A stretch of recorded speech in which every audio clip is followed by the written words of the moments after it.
Scott Conroy here, coming to you with our second edition of our Addiction is a Brain Disease series. Today we're going to be taking a look at cognitive behavioral therapy. But before we do that, we're going to be taking a look at Kitty here. Hey, Kitty. Mwah. That's a good girl. Welcome back. Today, like I said, we're going to be taking an in-depth look at cognitive behavioral therapy. Now, cognitive behavioral therapy is widely known. It's widely used. Most people have heard the word before, but a lot of people don't really know what it is or where it comes from. So today I'm going to be taking an in-depth look at cognitive behavioral therapy, CBT for short. We're going to take a look at the history of it. Where does it come from? How is it applied? How can you begin to use it for problem behaviors that you want to change right now in your daily life? We're going to take a look at all that. So thank you so much for watching. Strap in and let's get right into it.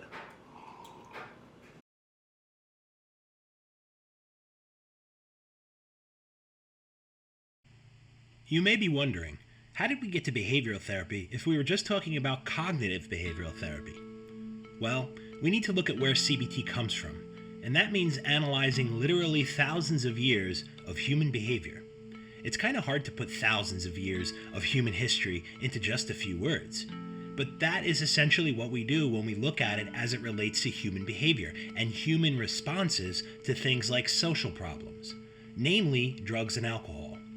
So the basics of human behavior and how much it has really changed. Rather than say it has remained the same, or, as is often noted, it has changed more in the last 200 years than in the previous 2,000, would be to not delve deeply enough into it to understand the myriad social, developmental, cultural, religious, and literally dozens of other categories of things that, quite frankly, influence what we do. But guess what else has been there right from the start? That's right. Substance use and substance abuse. So I would ask, if you were an alcoholic or some other miscreant or social pariah during 99% of human history, what was the general response that you get from society? The most widespread and general response that you get in ancient times from something like being an alcoholic or some kind of other social pariah is that you either get executed or exiled. For most of human history, human beings did not live in big settlements like you see today. This is just in the last few hundred years. Before this, and statistically speaking, a far greater portion of our history, humans have lived in small villages, towns, or sometimes what would be called cities, but would today only be comparative to a small town in terms of size. This led to a much more direct and sometimes more severe set of consequences for things like breaking the law, for example. We know the ancients were harsh. Unfortunately, this attitude often extended to things like the alcoholic. You hear about the town drunk or the village idiot or fool in ancient times. This type of thing, while sometimes simply shunned, was often dealt with just as brutally as, say, another type of crime or social injustice, which in some societies was dealt with very harshly. In the early 1600s, the Elizabethan Poor Laws, among the first of history's serious attempts to deal with social problems differently on a national scale, Elizabethan England tried to clean up its homeless. It established houses for the poor and indigent, as well as took some first steps with trying to address mental health. We later see the introduction of the idea of psychiatry, in its very infancy, very much short-sighted, and in its practice, sometimes quite extreme. Moving forward, these ideas only grew slowly in the early pre-modern world.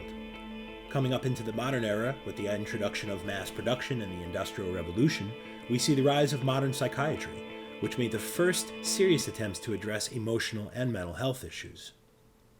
Through this whole period, something like substance use was still seen as a moral and very often a religious problem. You were responsible for the choices you made, and society still responded pretty harshly. During this period, we also see the rise of the modern prison society, and the idea of the modern penitentiary was invented. It utilized techniques which fall into the category of what would later come to be called behavioral therapy. It breaks down to this. Essentially, if we punish you for, quote, bad behavior, then you will change that behavior. Society's initial attempts to fund and change existing social problems was to punish it away. This went on to become the dominant method used by society for well over 100 years. We knew early on this didn't work, and yet it made money, among other things, and was easier for society to both control and feel safe with, and so we kept it. For substance abusers and alcoholics, neither of these methods helped, nor addressed the fundamental problems behind the behavior. It went on as both an untreated mental health disorder and a misunderstood social issue for over 100 years. Into the 1900s, we see this start to change. The idea started to manifest that behavior itself cannot necessarily be beat or starved or tortured out of someone. That had lost steam with society. It now made sure to analyze more, and this led to more research, and finally it was seen something which is both fundamental to understanding addiction as it is something which seems like common sense. How you think dictates how you behave. It's quite simple, really. All that you say and do and think is thought. Upwards of 5 million electrical impulses, or base thoughts, happen in the brain each minute. Upwards of 85% of these are subconscious. You don't consciously think them. When most people think about thought, they usually picture the other 10 to 15% of what we consider to be thought, which is conscious. If I think, hey, I'd like a sandwich, then I go make my sandwich, all of that is conscious thought. The thousands of blinks, movements of arms and legs, and thousands of other minute and often imperceptible things I do while I'm making that sandwich, that is subconscious thought. I don't actively think about it, but it does happen, and it happens right in the brain, each second of every day. But it's all thought, and if we are going to look at thought as the basis for behavior, we're going to have to look at all of it. For most of us, when we picture why we do what we do, we most often don't picture thought, but rather feeling. Ask anyone why they do something important, right? Like not trying your shoelace type of thing, but something of import to them. They're going to tell you they did it because they felt this or felt that. They're going to say, I did it because I felt something. Why is feeling so much easier to see as a reason for behavior? Because feelings are usually conscious, right up on the surface of our minds, thus they are easy to get in touch with. But we know that all feeling has its basis in thought. After all, you cannot very well get mad at someone or upset about something if you don't first think about it. Even behaviors which seem impulsive, like responding to being attacked, for example, are thought about very quickly, assessed, and then responded to by the brain. This is all thought, and most of it is conscious.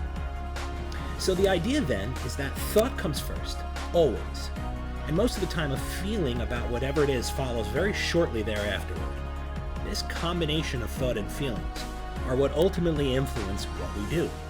In other words, it is the cause of our behavior, and thus what we need to change if we are to change these behaviors. This leads us to behavior. If I do something once, a process occurs which enables me to determine if I do that thing again.